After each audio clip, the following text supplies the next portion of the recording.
We start in Washington, where President Joe Biden is giving his strongest indication yet that he'll push through his $1.9 trillion stimulus package without Republican support. After a disappointing jobs report, Biden says the U.S. economy is still in trouble and that Republicans are unwilling to support the magnitude of government assistance needed. It's very clear our economy is still in trouble. We added just 6,000 private sector jobs in the country last month. Overall, we added 49,000 jobs. And this at a time when we have more than 10 million people out of work. 4 million people have been out of work for 6 months or longer. And 2.5 million women have been driven from the workforce. The president's relief package took a major step forward today after a majority of House lawmakers voted to pass a Senate-adopted budget plan. This paves the way to pass the stimulus bill in the coming weeks with only Democratic votes.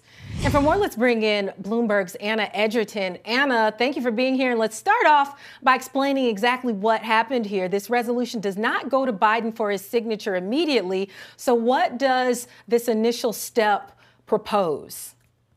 Yeah, this is just a procedural part of the process. And the reason why they have to do this is because they're trying to use a process really intended for, an annual budget process to get the stimulus bill through both chambers without being subject to the filibuster in the Senate, which, of course, requires 60 votes to get around. So with only 50 votes in the Senate, Democrats are saying that this is going to be their best bet to go forward without Republican support. And how have Republicans been responding to this so far?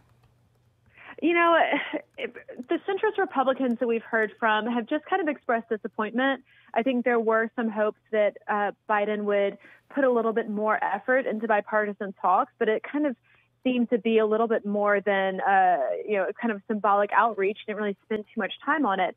And I think part of that from the part of the White House is that they don't want to spend too much time trying to negotiate with Republicans who are never going to come around. You know, it's not easy to get 10 Republicans to vote with Democrats. So if that support's not going to be there, the White House is saying we don't have the time, we don't have the political capital to spend just kind of like spinning our wheels on this.